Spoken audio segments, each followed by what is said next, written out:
አባት አቤት። አንድ ጥያቄ ነበረኝ። ምንድነው እሱ? ሰው የትዳር አጋሩን የት ነው መፈለግ ያለበት? በጣም ጥሩ።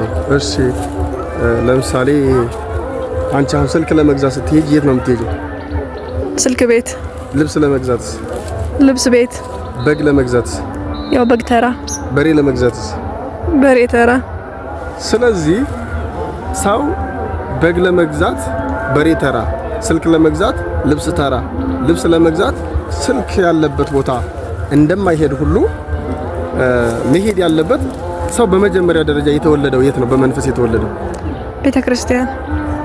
ሳላ በመንፈስ ተወልዶ በመንፈስ የሚያድግበት፣ በመንፈስ ወደ እግዚአብሔር የሚሄድበት፣ ቢጣላ ከእግዚአብሔር የሚታረቅበት፣ ቢወድቅ የሚነሳበት፣ ቢቆሽሽ የሚነጻባት ቅድስት ቤተክርስቲያን እያለች የት ሊሄድ ይችላል? ስለዚህ አንድ ሰው የትዳር አጋርን መጀመሪያ ከማግባት በፊት ፈቃድ እግዚአብሔር ጠይቆ ሲጨርስ ከማግባት በፊት በሐሳብ ውስጥ ያሉ ነገሮችን ጨርሶ ከሆነ የት ነው መምጣት ያለበት ከተባለ ወደ ቤተክርስቲያን ነው። ቤተክርስቲያን ሲባል ቤተክርስቲያን ጉባኤያትን መካፈል፣ የማታ የጧት ጉባኤያትን፣ ሰንበት ትምህርት ቤት፣ የጽዋ ማህበራት ላይ መንፈሳዊ ትዳር የሚገኘው እዚያ። ምክንያቱም ሰው መንፈሳዊ ትዳር ፈልጎ ጭፈራ ቤት አያገኝም። መንፈሳዊ ትዳር ፈልጎ ካፌ አያገኝም። መንፈሳዊ ትዳር ፈልጎ የሆነ ቦታ አይገኝም።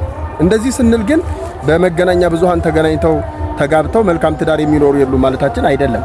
እንደዚህ ስንል ግን ቤተክርስቲያን ለትዳር ፍለጋ ብቻ ይምጣ ማለታችን አይደለም። መጀመሪያም ክርስቲያን ሆኖ ሲኖር ነው።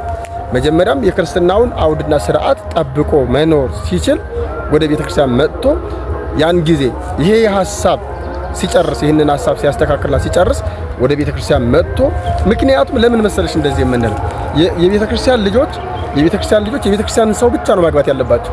ትዳሩ ትክክለኛ ክርስቲያናዊ ትዳር እንዲሆን ክርስቲያን ትዳር እንዲሆን በአጠቃላይ ትዳሩ ራሱ ክርስቲያን ነው መሆን ያለበት። ክርስቲያን ትዳር ምንድነው? ትዳሩ ራሱ ክርስቲያን መሆን አለበት ስንል ምን ማለታችን ነው?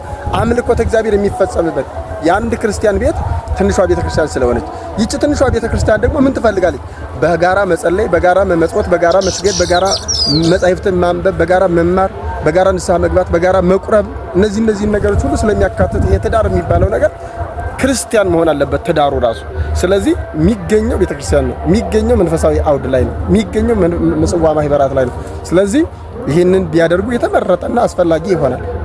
ግን እንዳልነው ቅድም ትዳር ብቻ ፈልጎ ወደ ቤተክርስቲያን መምጣት እሱን ስኬታማ ያደርገው እሱ ስጋዊ ነው። ነገር ግን የሚያገኘው ሰው መንፈሳዊ ስለሚሆን ቅልቅል እንዳይሆን መጠንቀቅ ያስፈልጋል። ስለዚህ ትዳር የሚገኘው እዚህ ቤተክርስቲያን ነው። እናመሰግናለን።